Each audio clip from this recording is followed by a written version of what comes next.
thing that I struggle with the most is the fact that I'm a human being and I'm no different to everybody else.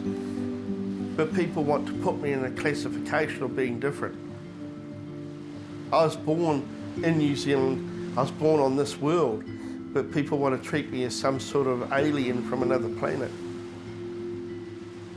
I think, to me, that's the hardest thing to deal with is I don't feel any different. I find it difficult to do some things, but the reality is I'm a human being. I mean, if you cut me, I bleed, and that's no different to anybody else. The other day I was walking along and someone stopped and said, "Oh, you're Thalidomide." I said, "Yeah." And we talked and she says, "Oh, you're quite normal, aren't you?" I know what she meant by it, and she didn't mean anything horrible. She was a nice lady. But I'm not different. I'm not different to anyone else. I've had to deal with it all my life. I just hope that our legacy is that younger people don't have to suffer the same way we have.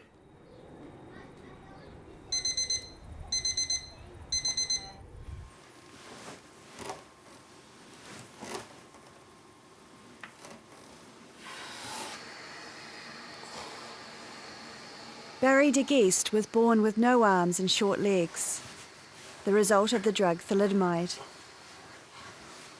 Hailed as a wonder drug in the late 1950s to treat pregnant women for morning sickness, the side effects were devastating. Before it was banned, an estimated 10,000 babies worldwide were born with missing limbs and other severe deformities.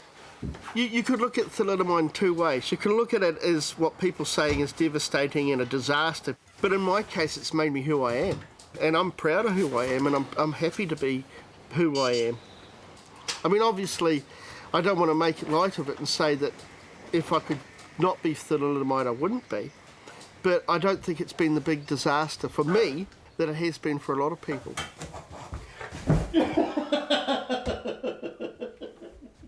You seem to keep going.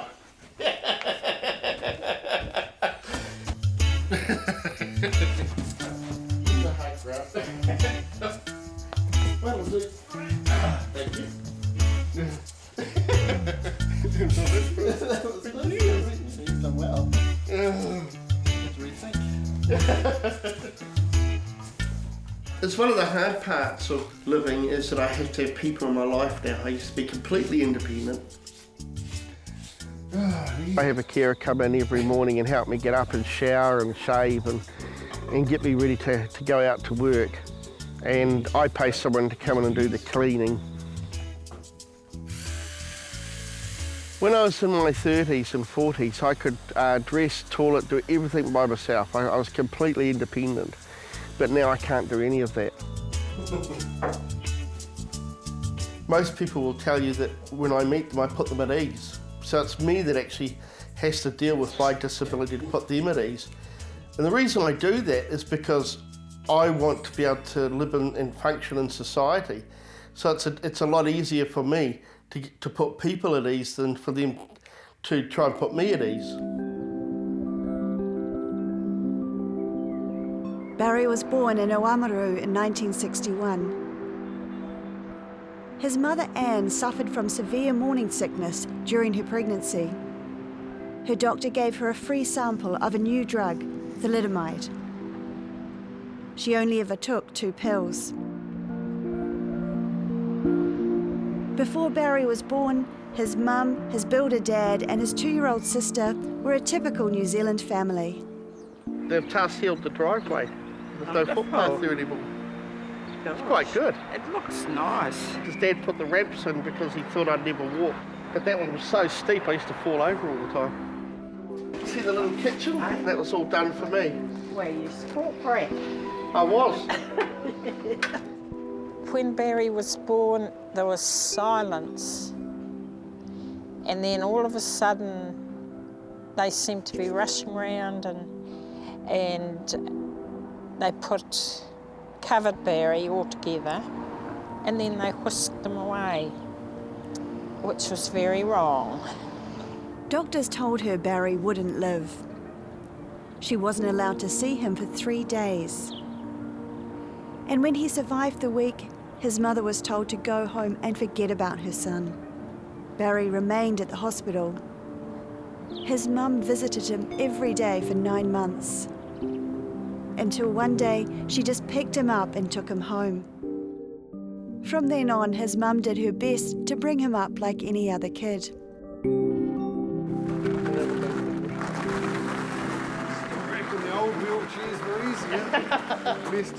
He still has close friends from his school days. Just accepted Barry, and he's always treated normal by everybody. Every time somebody says, "Oh, I can't do that," well, why can't you do it? Let's have a crack. And yeah, so I never saw him as being different. And any differences there were, we'd just work our way through them. People got used to seeing Barry around. The good thing for me was being disabled but not being sheltered away. Having friends like Lindsay and other able-bodied guys, and for them to just think of me as Barry, and that was a really critical part of my life, was just to be seen as Barry, not Barry disabled. Unusual for the time, Barry went to the local school. I often think about how my life would have been if Mum hadn't kept me, and it would have been completely different. I would have had the opportunities that I have, or the attitude. I look at my attitude towards life and it's very much the same as everyone else's. I haven't had that institutional behaviour that you get when you live in an institution. We had a good life, and I knew he had to go away for himself, you know, to get on in the world, but oh, I missed him. I really needed to get away because I found it really difficult. My father and I would clash all the time and I didn't really get on. And so for me it was a really important thing to find my own way in life. Barry eventually ended up in Auckland. He's lived in his own home in Pakuranga for the last 10 years, bringing up his son Joe. Being a father's been the best thing in the world. Make sure you eat before you leave. Yeah, rightio. Thank you, Grandpa. That's all right. Hey, enough of that. I don't think I would have been the same if I hadn't had Joe here for the last 10 years. We've sort of both grown up together, really. For me, my dad's just always been my rock, you know. He's always been there for me, and I couldn't be luckier if I tried, you know. And I know exactly what I'll be like when I'm a father because I've been given the best role model I ever could ask for. So I'm going to put my foot on the brake, and then I'm going to use the arm to put it onto reverse. I wanted to drive when I was 15, and a lot of people said, no, you'll never get your licence. My father sat me down and said, look, Barry, you know, you're going to have to face facts that you'll probably never be able to drive. I was determined I was going to do it. And I was 21 by the time I got the car. Being able to drive was independence. Being able to get around and go be totally mobile was really important to me. I got my licence in November, and by the time Christmas holidays come, I travelled from Oamaru to Auckland and back. The pain's quite intense now when I drive any distance, so I don't drive any distance anymore.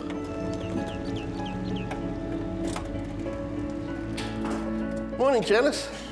13 years ago, Barry set up the Renaissance Group with fellow disability consultant Carmel Henry. Morning, everybody.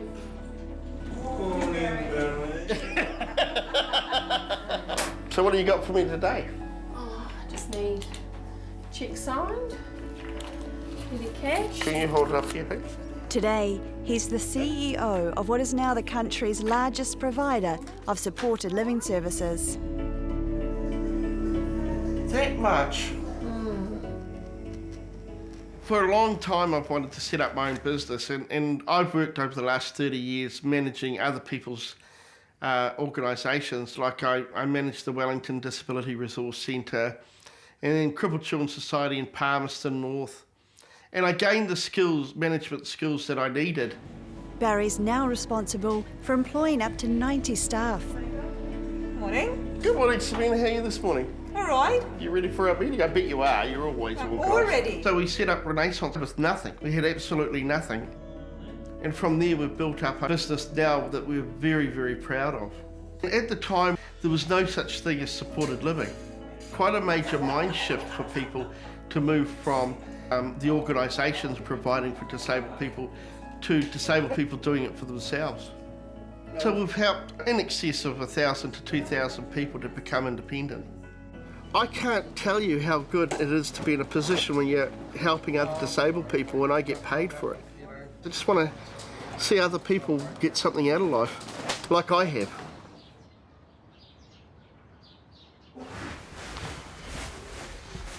Thank you. That's sweet, mate. No worries. Yeah, that's cool. It's my birthday and I'm going to be special. To turn 50 is quite an achievement, really, for, you know, considering I wasn't supposed to live at all. Happy birthday to you. Happy birthday to you. Happy birthday, dear Barry.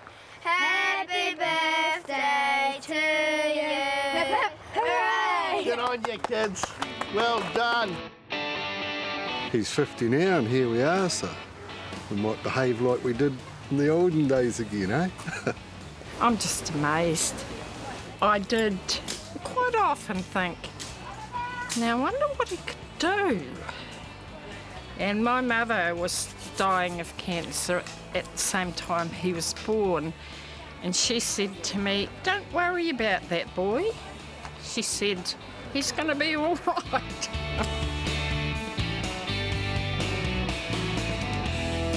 Look, it's my 50th birthday. This is a celebration of you lot. All of you people have made a difference in my life, brought me to the point that I am now. And that means a lot to me. And it's really great to have you all here.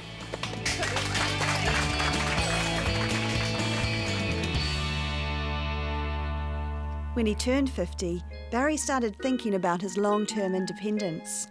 I'm going to make a motorhome. So here it is, a nice white bus. A modest payout from the drug company that distributed thalidomide has enabled Barry to fulfil a long-held dream. Right, here we are, Robert, inside the bus. What have we got here, bro? This is the bed area in this area here. And where the tools are, this is going to be my standing room, so I can stand here and get into bed. Yeah, that's the changing room. And these aren't to hang myself, they're actually so that all the lights and everything come to here, don't they? Exactly. I like it. What I want is to be independent again, where I can travel and it's all set up so I could just pull over on the side of the road and stay the night. So it could be at a friend's place.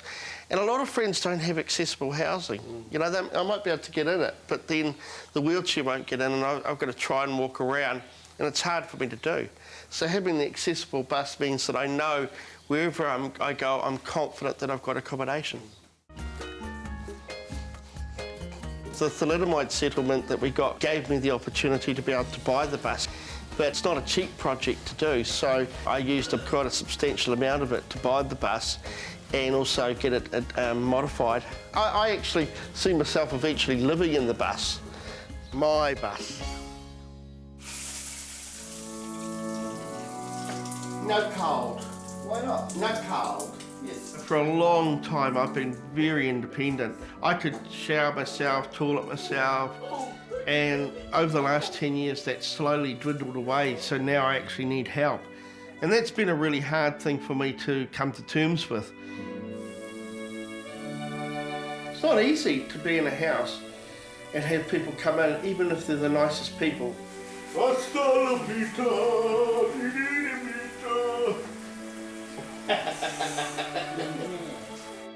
I used to be able to hold a dressing stick in my mouth and pull my trousers up and do all that sort of thing by myself. Now I can't. You sort of feel like a wreck, really, a train wreck. Like I would say my body's acting like I'm in my 70s.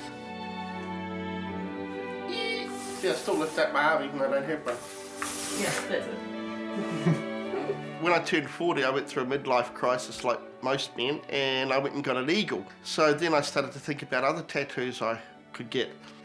And being disabled, you're often misunderstood. So I started looking at animals that were misunderstood. You know, people saw them as being, you know, attack animals that people were scared of, just like disabled people, really. So then I went and got a mako shark, and then I quite liked black panthers.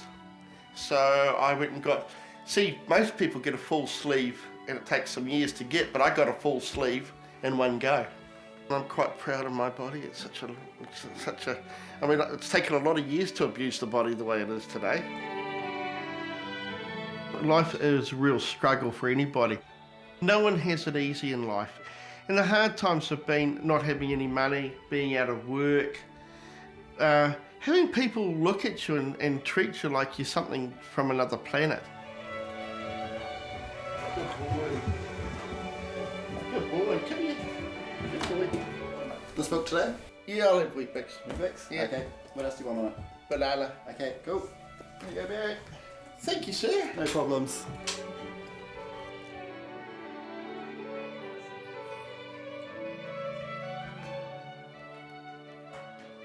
What is actual independence? What does independence actually mean? And it doesn't mean doing it all for yourself. What it means is living your daily life. So if that means getting somebody in to do the cooking and that means that you can go out and enjoy life, then that's what it should be. For most of his life, Barry's done everything himself. His shoulder and mouth are his substitute hands, and they're starting to wear out. Now I can't hold things as well as I used to because my shoulders got really stiff and harder to use, and my teeth are just about had it, so carrying stuff around. It's one of the sad parts of growing old, I'm afraid. It's got a lot harder.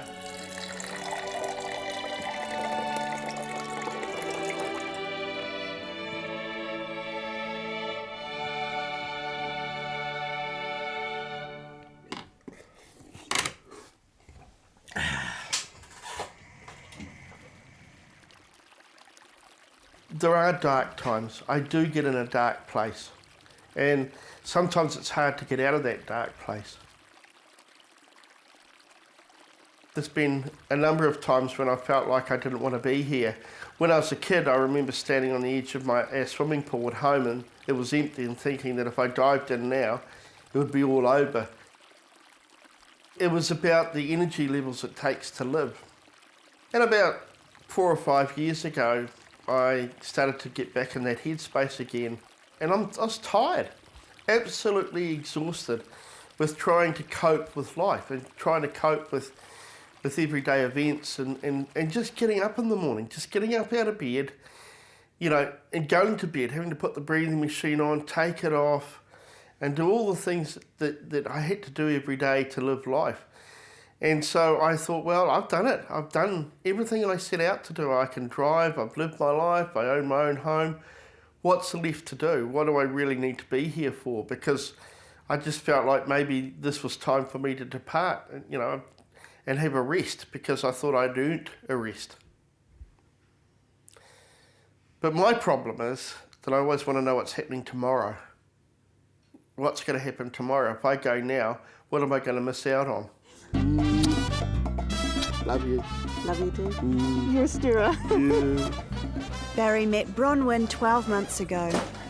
Hello. Hello. How are you today? Good afternoon. Welcome. What a lovely shop you have here with lovely ice cream. Oh, thank you very much. Thank you.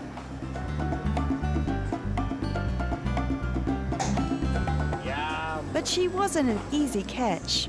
I definitely did not want to go out at all, did I? No, she played real hard to get. I just didn't want another relationship. I was happy being on my own. It took me a long time to be happy on my own. And yeah. And I was the same, but I couldn't get her out of my mind. So eventually I talked her into it, and a year later I couldn't be happier. I've never been so happy in all my life.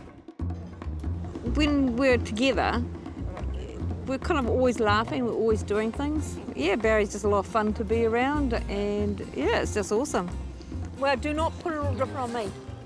I'd made the conscious decision that I was going to live the rest of my life on my own, because it had become too difficult to try and share my life with anybody. And I just shut off that part of my life where I actually thought that I'd find somebody that I could live with. I've had quite a few relationships in my life. People have got together with me and said, oh, your disability doesn't matter, but when you actually get down to it, it does. Oh, no, you put ice cream on my face. they think they can cope with it, but once they get into it, it just becomes hard for them and they can't cope with it anymore. But the thing about Bronwyn is she doesn't treat me as a burden. Like, you know, there's certain things that she says she wishes I could do, like put my arms around her. And she knows it's not going to happen, but she also knows that it's important to talk about it and not to feel bad by bringing it up. So we have a really honest and open relationship. It is really tricky when people are watching us, especially when we're having a difference of opinion and they kind of like, well, you've got to give her, you know, Barry's way. Oh, she's been so mean. But we both can hold our own. We've, I think, been secure in our own selves has made a big difference. You know, like it has been really good and you're kind of like waiting for when the honeymoon's going to wear off. But after a year, it still hasn't worn off. So, yeah. I feel the same way as I did the first time I met her, and that's never happened to me. I usually get bored and want to move on, but I don't feel that way at all. Yeah, so it is, I mean, it is a lot harder being disabled. It's so hard to get into a relationship. And I know growing up, I always thought that I'd never find someone. And you get a lot of situations where women want to save you. And it's not because they're bad, because they're lovely people, but it's not true love, you know, and it's really hard to find true love, I think, for anybody, but being disabled, it's even harder. Yeah, I didn't want to end up being like Barry's caregiver / slave. Bye.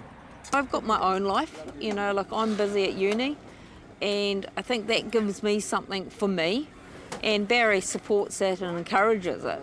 If I start kind of going, oh, poor me, then it falls apart very quickly. Barry has a new business venture, Unarmed Innovations, manufacturing and selling custom-made wheelchairs with the help of Bronwyn. This is our riser chair. The reason for having the riser chair is that wherever I go with not having any arms, I can't reach anything. And I could reach the top shelves of supermarkets where I can use my feet on benches. Oh, you're the same size as me. Stir up. Can you engage me, please? Hey, I like this. Oh, dear. It's funny having you taller than me. I know, it's wonderful. That looks really good. Cool. And just put the chair, you know, you have to, oh, you've got it manual, haven't you? And just put it right up high. Do you need a hand? Do you need a help? The one that's on the market now only takes 70 kgs. You just got to hold it on for a few minutes. Oh, yeah. Oh, wow. So you only, like, obviously the foot plate I doesn't don't go need with a it. foot plate. No, true. But it just keeps everyone... If you look over here on the photos, there's me in my house. And I have a standard house, I don't have a modified house. Okay. Oh, yeah, okay, cool. So it fits in normal doorways and, you know, down my house. Cool. Do you like going out and about? The beach and things like that? You don't go out and about? Oh. The bus is finally finished and fitted out to Barry's design. Come on, Billy. Oh, no, he can go in a seat, can't he? The bus is completely self-sufficient, so it has its own power. I'll turn around. Water supply, toilet, shower, everything.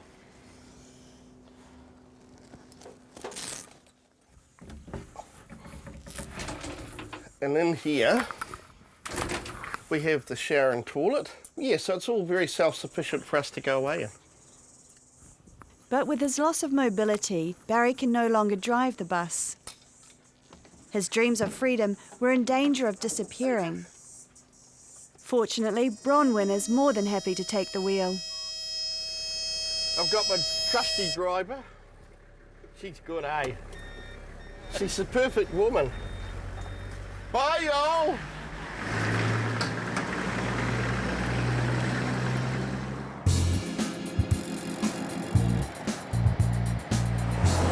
We're on the road again.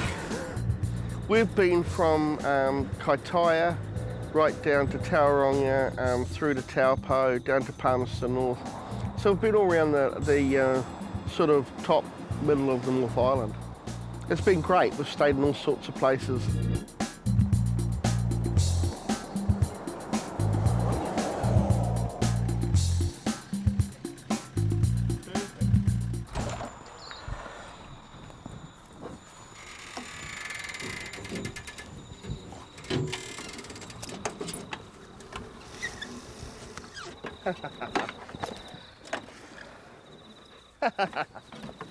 I take the dog for a walk because otherwise I'll be telling her what to do and how to do it, and she's so used to it, she doesn't need me to do that. But Bronwyn used to camp when she was a kid, so she's very good at setting the bus up. So we have a ball. It's such a beautiful night. Okay, this should be on. I will go and check it before it's midnight this time. One time we plugged in and the power wasn't working, and we didn't know until it was dark. But between us, we work it all out and we talk about what we're going to do. Our relationship's really based on communication. It's really important for us that we have really good open communication. Because I can't do a lot, to be honest, but just actually doing it together is really important. So let's out here.